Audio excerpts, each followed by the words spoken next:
এই গরমে যে রান্না করে সেই বোঝে। মানে ছেলে মেয়ে প্রত্যেকেই এখন তো রান্না করে এখন। মানে কোনো নেই যে মেয়েরাই শুধু রান্নাঘরে থাকবে। তবে যে করছে সে নিশ্চয়ই বুঝছে যে এখন কীভাবে গরম আর কি কি রান্না, মানে ভালো কিছু খাবো বললে সব থেকে বেশি মনে পড়ে যে যে করবে তার অবস্থাটা কি হবে। তার মাঝখানে যদি একটু আবার কোথাও হাত টাত জ্বলে যায় তাহলে তো আর কোনো কথাই নেই। এই যে এত গরম পড়েছে, বাচ্চাদেরও কোনোভাবেই রাখা যাচ্ছে না, শুধু মেঝেতে গড়ছে। আর সোফায় বসলে তো মনে হচ্ছে গাটা জ্বালা করছে, এমনই অবস্থা। তার মাঝখানে একবার রান্না করছি, একবার গিয়ে ভিডিওটা আজকে শুরু করলাম। বেশ কয়েকদিন ভিডিও দেওয়া হয়নি, যার জন্য আমি বললাম না, শুরুটা তো করতেই হবে। আর যেহেতু কয়েক বছরের নেশা হয়ে গেছে ভিডিওটা করে করে, এখন যেন মনে হয় 1 2 দিন 4 দিন 6 দিন, তবুও তো আমার মনে হয় মাসখানেকই আমার এবারে ভিডিও ভালো করে দেওয়াই হয়নি।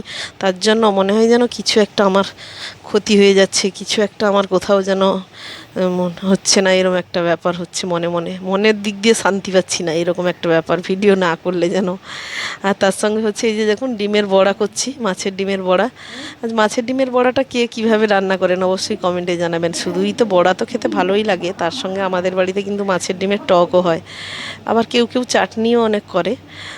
কিন্তু আর কি করে মাছের ডিমের, অনেকে আবার দেখেছি মাছের ডিমকে আবার কী সব পটলের টটলের মধ্যে পুর মতো ভরে অনেক কিছু বানায় দেখেছি। কে কী ডিফারেন্ট টাইপের, আপনি কি ভালোবাসেন অবশ্যই কমেন্টে জানাবেন। কড়াইতে বসে গেছে মাটন। আর মাটনটা অনেকক্ষণ আগে থেকে মানে কালকে রাত্রে থেকে মাটন এসছে। আবার সেটা ম্যারিনেট করে ফ্রিজে রেখে রাখা ছিল। এটাতে আছে চিকেন, কারণ আমার যা আবার মাটন খায় না, ওই জন্য চিকেন, ওর মা ছেলের জন্য চিকেন। আর আজকে আমার যাই আমাকে সব কিছু বুঝিয়ে দিচ্ছে সবজি টবজি করা থেকে, কারণ আজকে তারই বাবা আর তার ভাই আসবে। ওই জন্য নিচের অবস্থা দেখুন, তলায় পড়ে আছে, তার সঙ্গে রান্নাও হচ্ছে। গ্যাসের তো ব্যাপার, একটা করে বসানো হচ্ছে, এক একটা করে জোগাড় যন্ত্র হচ্ছে। উনুন হলে যে আগুন ওপরের দিকে উঠে চলে আসবে, সব কিছু গুছিয়ে বসাটাই শ্রেয়।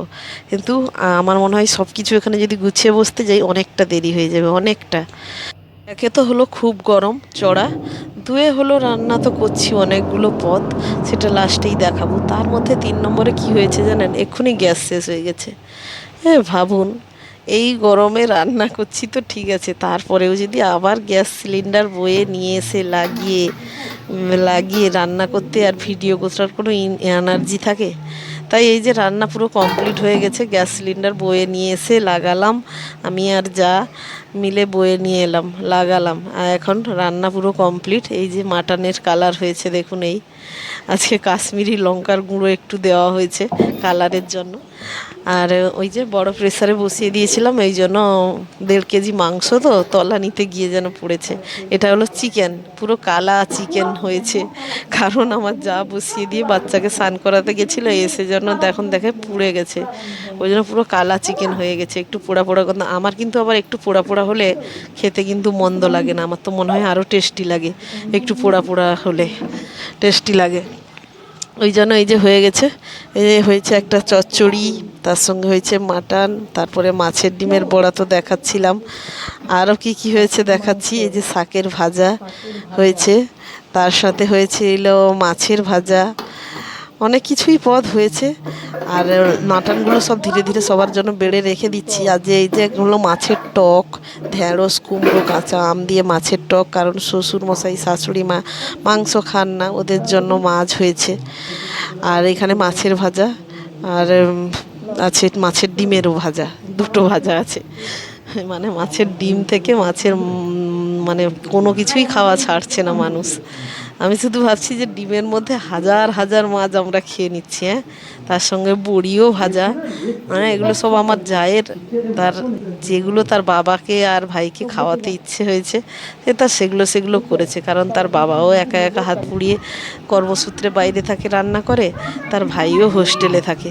আমার সেদিনের একটা কথা মনে পড়ছিল, তার ভাই খেতে বসে বলছে অনেক দিনের পরে অনেক কিছু রান্না করে একটা ভালো খাবার খেলাম।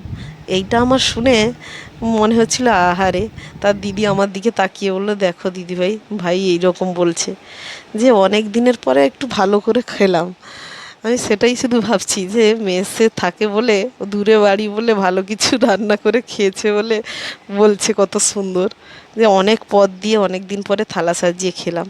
না হলে তো মেসে মানে এমনই জল, আর কি একটা ডিম হইলে ডিম, না হলে আলু ছাড়া আর কিছুই পাওয়া যায় না, এরকম বলছিল। এখন বিকাল হতে সবাই পার্কে এসছে ঘুরতে। তার মধ্যে ছোটেও এসছে। আমি বাচ্চা দুটোকে নিয়ে আগে চলে এসেছিলাম, তারপর ছোটে তার মামা দাদু মামার সঙ্গে, তার বাবা মায়ের সঙ্গে এসছে ছোটে, চারজনে মিলে ছোটেকে নিয়ে এসছে।